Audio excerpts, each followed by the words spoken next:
Okay, hey, it's Mega here, and today I am making a video on how to change the spark plugs on your second-gen Toyota Prius.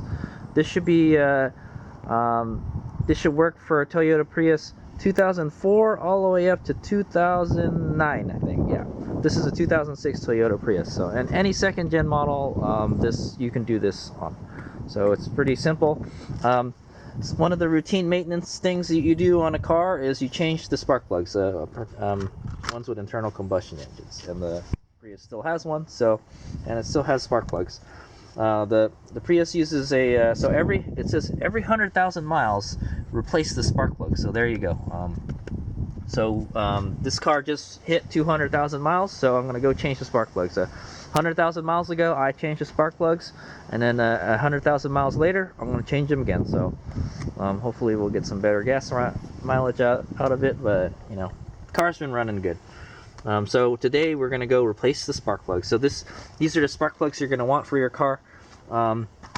Here it says 2009 and earlier. You can use a Denso Sierra Kilo 16 Romeo 11 SK16R11 or a NGK India Foxtrot Romeo 5 Alpha 14 IFR 5A14.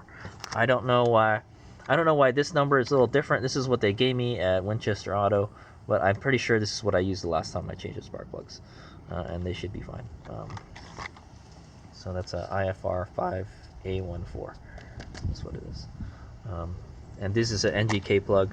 It should be a NGK laser Iridium premium spark plugs. Make sure you use only the spark plugs for this vehicle. These are Iridium spark plugs, and they last longer than normal spark plugs. That's why you only change them after 100,000 miles. If your car is running right, you know they should last 100,000 miles. So, and it's also not very difficult to install them. So let's go do it. All right, here's my go. Okay, so I just took one of them out of the package. Just in case you're wondering, the gap should be 0.043 inches, and I put I got a feeler gauge and I stuck it in there.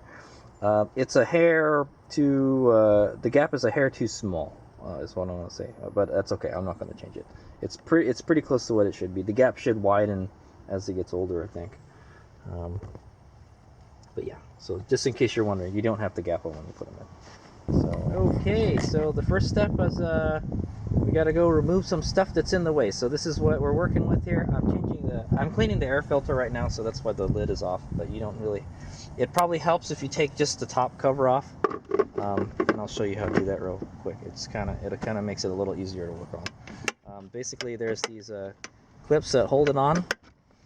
I'll put it on and I'll take it off. So yeah, so basically to take off the airbox lid, flip up on the little clips here, pull them up and off, boom, take it off with one hand, comes off, and then there should be an air filter up there. So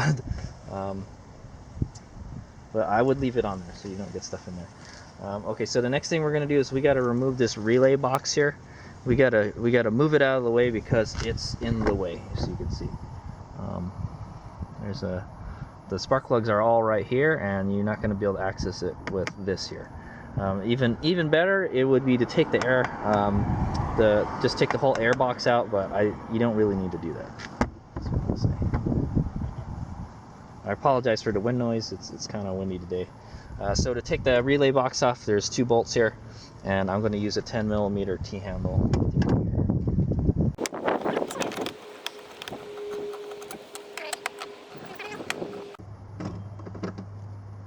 To lose it. Okay, put those someplace safe. And the relay box, you should be able to just move aside like that. And now we have access to the spark plugs, or at least the coil packs. So like I said, it would be easier if you just remove the box, the air box, but we're going to do it without doing that. So the next step would be to remove the coil packs. Or so what I would do is I would take one out at a time, so you don't mix anything up, you know. I'm sure they're interchangeable, you know, but and pretty much they're set in a way that, like, you know, you can't mess it up. But I would just do one at a time. So what you're going to want to do is take the clip off here and wiggle it, press on the clip here that holds it in, and then wiggle it out. It's kind of hard to do with one hand, but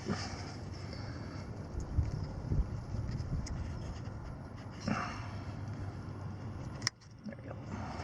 Okay, comes out. Kind of get it out of the way, and then now we gotta unbolt the coil from the okay, so you guys can see what I'm doing better. I'm going to take the oil cap off, but you don't need to take the oil cap off. It's just kind of in the shot, in the way of the shot. So you just got to remove that 10mm bolt. It shouldn't be in there too tight. Okay. Just loosen it by hand, and you could probably loosen it with the ratchet, and then or the socket. And then you can probably remove it by hand. So there you go. Don't lose that.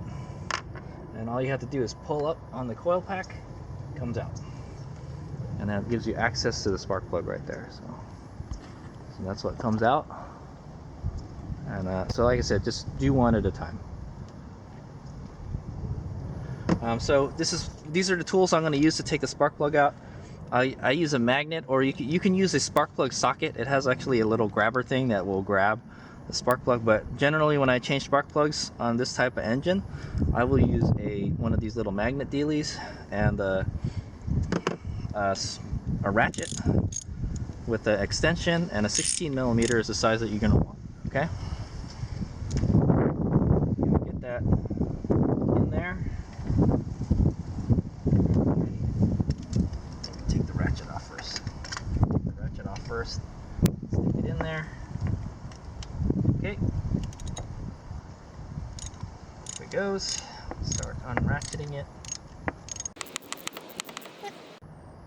If you got one of those ratchets where the handles moves around like this one, it's probably even better, because it's hitting the airbox. Like I said, the airbox kind of gets in the way, but you can do it without having to take it out of there. So I'm gonna do it. Okay, it's pretty loose now. Once it gets loose, you can take the ratchet off, and then you can just do it by hand. Okay. And then when it's totally free, you'll feel it kind of wobble around like that. Hold this out. If you had a spark plug socket, it would took it out with it. But we got our handy dandy friend here, Mr. Magnet Pickup Tool. Stick that in there, pulls it right out. There you go. So that's our spark plug right there. So that's the first one out. That's the well, I don't know. That's a good question. I don't know if that's the number 1 or the number 4 spark plug. It's hard to tell. But anyway, that's our first spark plug. We took out the one. It's all the way on the left. Okay, so after you're done marveling at what your old spark plug looks like compared to your new one, it's time to go install the new spark plug. So here's the new one. Like I said, you don't need to gap it. It's pretty close to where it should be. It should be 0.0043, I think, inches or something. That's what I said. So before I install my spark plugs, I use what's called anti-seize compound, or anti-seize lubricant. This one is made by Permatex. You can go down to your local auto parts store and you can buy just like a little like kind of like a packet, kind of like a ketchup packet type thing. If you don't plan to use it in the future that much, but I use it a lot, so I have this big bottle here. So I use it every time I install spark plugs. That's for sure. What it does is it lubricates the threads, so they won't seize to the head. The engine gets hot when you're running it, and like over time it could seize up the spark plug threads, and then you break the threads off. So that's probably why it was pretty easy to take out the old spark plug, because I had put this on there before. As you can see, I don't really see it in there anymore. It's almost gone, I guess. I can guarantee you I put it on there. I always do. So just coat the threads with this stuff. It's probably best to get it the ones on the bottom. Try your best not to get it on. Do not get it on any on the electrode, on the white part, or the little electrode. Okay, it's ready to go in. And then what I do is I just I drop it into the hole is what I do, very carefully. What you could do if you have a spark plug socket is stick in a spark plug socket and then just lower it into there. What I'm gonna do is I'm gonna kind of lower it as far as I can with my finger and just drop it. Okay, and then I'm gonna put the socket with the extension in there. Start tightening it.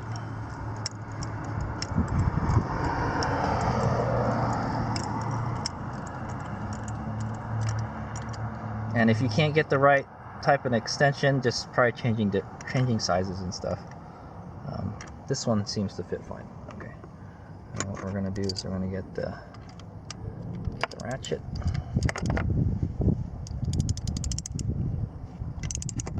Okay, so you're gonna feel a resistance. Okay, and then it's gonna stop, and then it just stopped right now. So. And then what I do is I snug it like 1/8 of a turn. So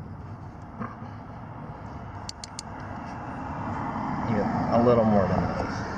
Okay, that should be good. Not a lot of torque. That's why I use a small ratchet. Okay, first one's installed. Now what we're gonna do is just take a look at this and make sure it looks fine. It looks okay to me. Nice and clean still. You're going to put that back in the hole. Press down on it until it touches the spark plug. You're going to put this bolt back in. If it looks kind of rusty, I would put anti-seize compound on it. This one looks pretty damn clean, so I'm not going to really do anything with it. It's good after 100,000 miles. So. Okay. Normally when I work on engine and stuff, I will torque stuff, but for spark plugs I usually just snug it. So I recommend you torque it, but I'm not. Hades Mega always recommends torquing your stuff. Okay. I'm gonna tighten it snug. Okay, just like the spark plug, and then that should be it. And then you're going to want to put your little connector back in.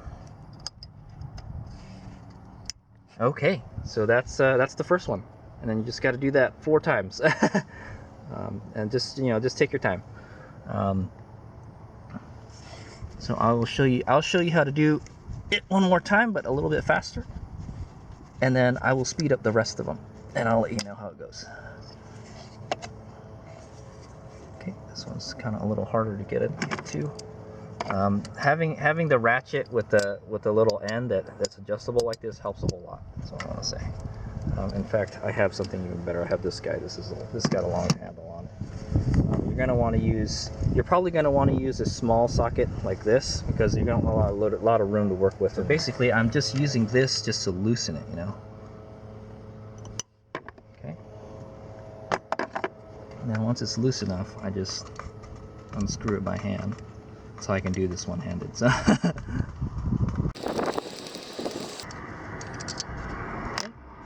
Pull the foil pack out.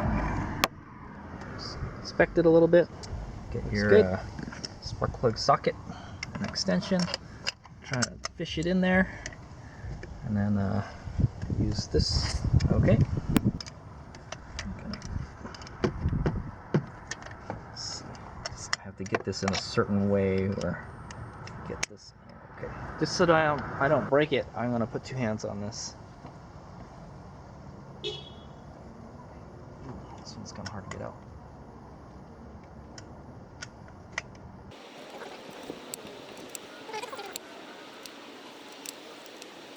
Yeah, this one's significantly harder to get out than the last one. That's why you got to put anti-seize compound on it so it doesn't get hard to take out like that.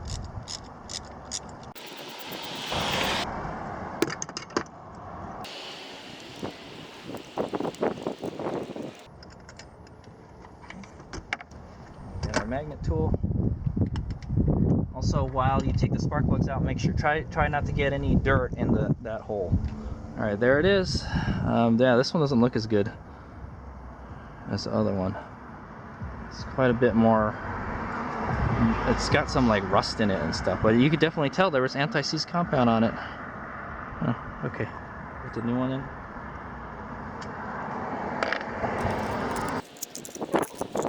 Coat it with anti-seize compound.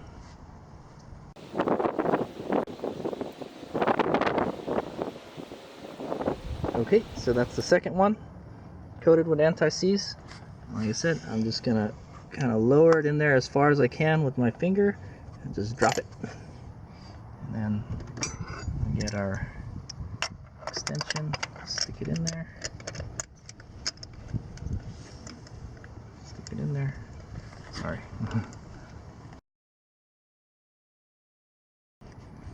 Okay, tighten it as much as you can by hand. Okay, and then I'm going to get our ratchet.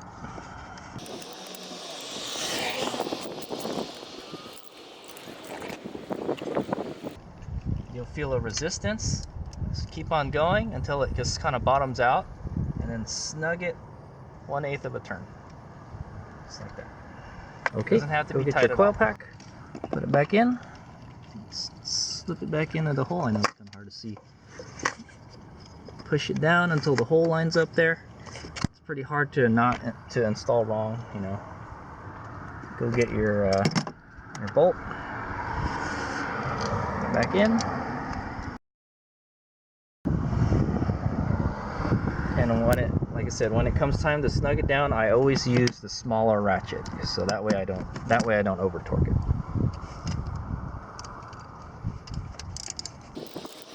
Okay. Snug it. It's not super critical. All that is just to keep the coil down in there. And you just plug this back in. Okay, until it clicks. And then, so that's the second one. All right, so the third and the fourth one, I'm just gonna speed up the video, but I'll leave the camera on so you guys can see what I'm doing. I'd imagine probably the last one will probably be the hardest to take out because it's really close to this wiring harness here. So I don't know. I'll let you guys know how that goes. Like I said, I'm just going to speed it up from here on out.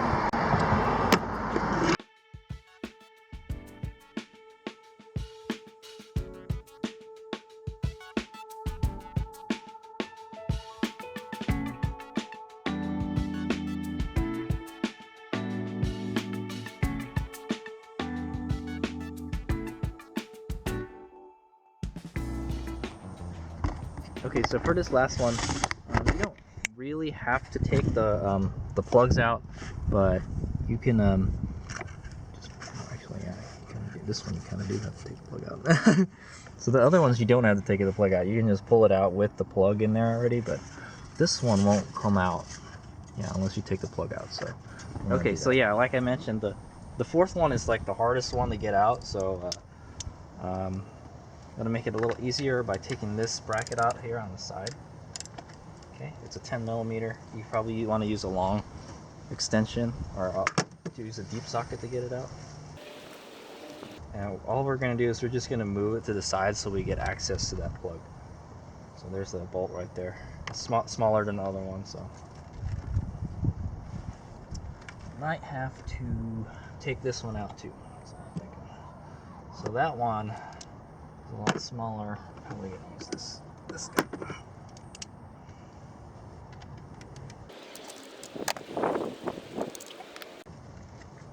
Okay. I think that should give us enough room to work with. It's just enough. See, it moved just enough where we can get the plug out, and then I would suggest just take this plug out.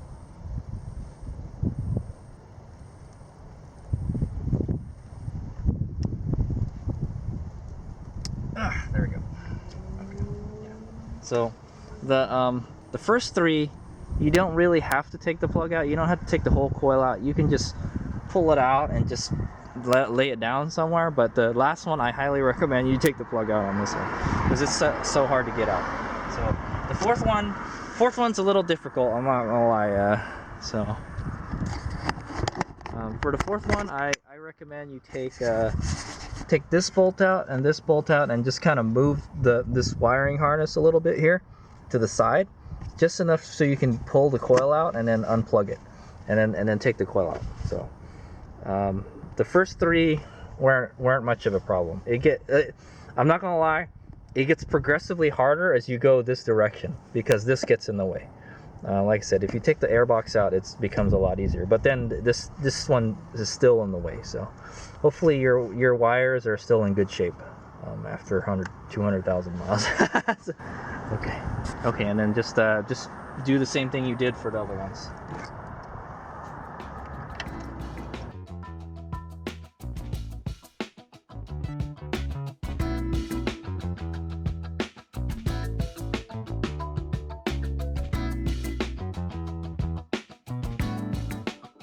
Okay, since the 4th one is a little bit different, I'm gonna show you.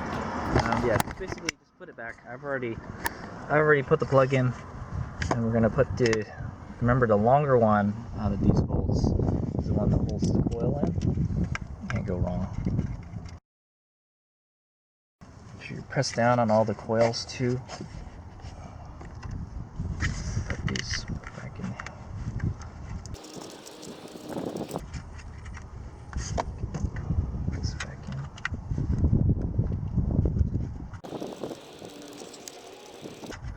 Okay, and that's pretty much it. And then just we're just gonna go snug those bolts. Just snug those last couple bolts.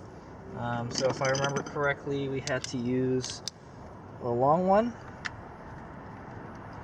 the deep socket for this one. You could probably just use a combination wrench for that other one, but I'm just gonna use a wrench. It's a little tight fit, but.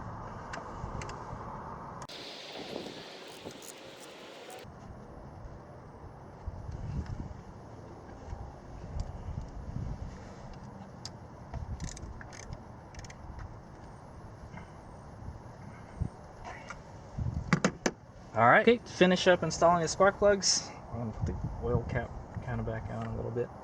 I'm changing the oil right now, so. Put the little relay box back. Remember these black bolts that we took out earlier? Put them back in.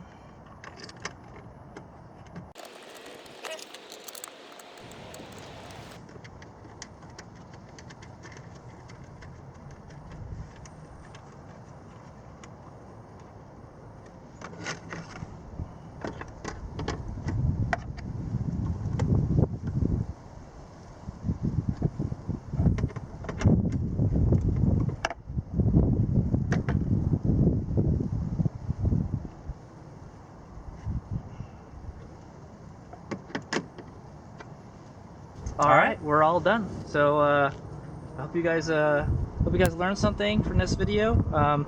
Like I said, every 100,000 miles you change the spark plugs, and what I use is NGK laser Iridiums, IFR 5T11, or stock number 4996.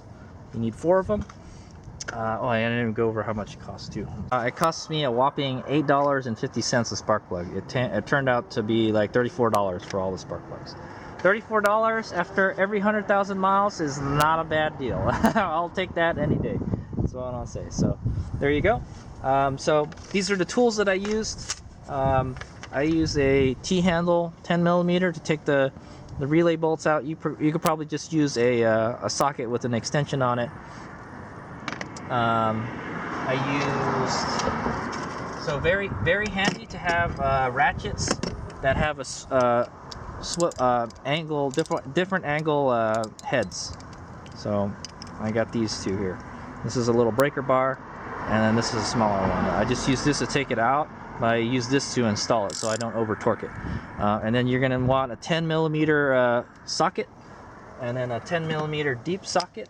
Also, if you're gonna take some of the, we needed the deep socket for this guy to take the little bracket out, and then so that's a 10mm deep socket, and then you're gonna want a 16mm socket or a spark plug socket. It's a 16mm, and I just use a regular deep socket. So you're gonna need one of these guys, and then I use an extension. I think this is a 6-inch extension or something. You may want to have different size extensions. It's like I said, it's a little hard working in that little area getting the right extension in there, it helps. The third and the fourth spark plugs, I had to kind of finagle it to get it in there a little bit. I think for the third one, I took the socket out and I dropped it in there first, and then I kind of felt my way in there until it clicked, and then I loosened it that way. So do whatever you can to get the tools in there. It's a tight space to work with, but I've seen worse. Like there's a lot of worse cars to change spark plugs on. Trust me. This is not that hard. But yeah. And then yeah. So those are some things to say. And then I just use a regular ratcheting ratchet.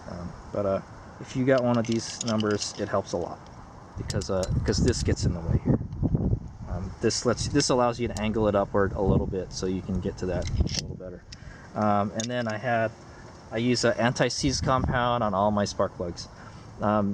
I use a feeler gauge to check the gap, but these are pre-gapped already. You don't have to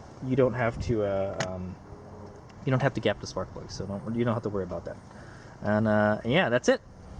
So I didn't use a torque wrench. I snugged everything. If you want to torque the spark plugs are probably the most critical part. 14 foot-pounds is what I suggest to torque it to. It's not a lot. That's what I'm saying. Just snug it. Just wait till you'll feel a resistance on the spark plugs, and then you'll feel it just suddenly stop, bottom out, and then snug it like an eighth of an inch, or an eighth turn, 1/8 turn, and then yeah. So. All right, so that's how you change the spark plugs on a second-gen Prius every 100,000 miles. So that's all the tools I used. Thanks for watching. Here's Miguel. Hope you learned something. I do want to point out that the first spark plug here, the ones on the ends are really easy to get out. When I was loosening them, the second and the third ones, the two in the middle, were the hardest to get out. I had to put some really good torque to start getting them loose. The other ones came out by hand pretty much almost, but the ones in the middle were the hardest to get out. I don't know why. That's why I put anti-seize compound on it, so it's not hard to get out when it's time to do it in 100,000 miles. But like I said, anti-seize doesn't really last for that long. Just put a lot of anti-seize on there. And just make sure you snug it really good. That's all. Yeah, that's one thing I noted when taking this out after 100,000 miles, is that the two middle ones were hard to get out. The ones on the outside were easier. So I don't know, maybe the ones in the middle are like they get hotter or something. I'm not sure. All right, let's see.